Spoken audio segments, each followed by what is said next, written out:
So this button was excavated from lot 12 of Roosevelt Park yesterday, and we couldn't quite see the design on it. And when we removed the dirt, we saw that there was an anchor there, but we couldn't quite see the details of the rope and the construction design of the button.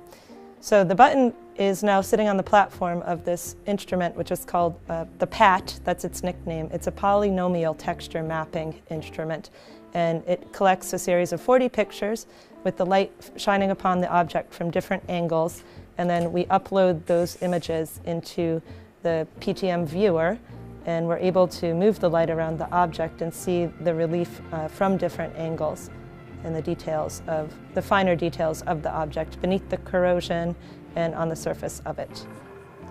Most of the metal artifacts that we find here in Detroit are corroded because the subsurface is exposed to quite a bit of moisture, so even objects that are 100 years old tend to corrode fairly quickly in the ground. So this is sometimes the only way we can see the original surfaces of the objects.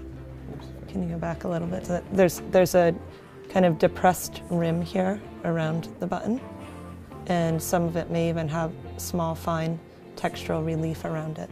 Some molding, some ridges there, maybe? Yeah. I'm pulling the light around it in a circle. You can see the light's kind of moving. It does look like there's writing up there when you go further up to the right there. Polynomial texture mapping is used fairly commonly in the museum world.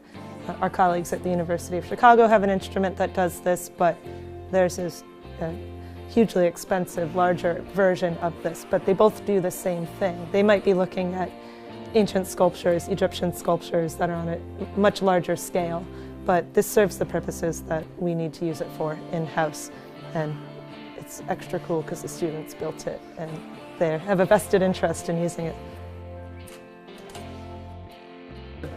The rope is going the opposite way around the anchor, and it's like crossing on the top here, and in this one it's crossing underneath.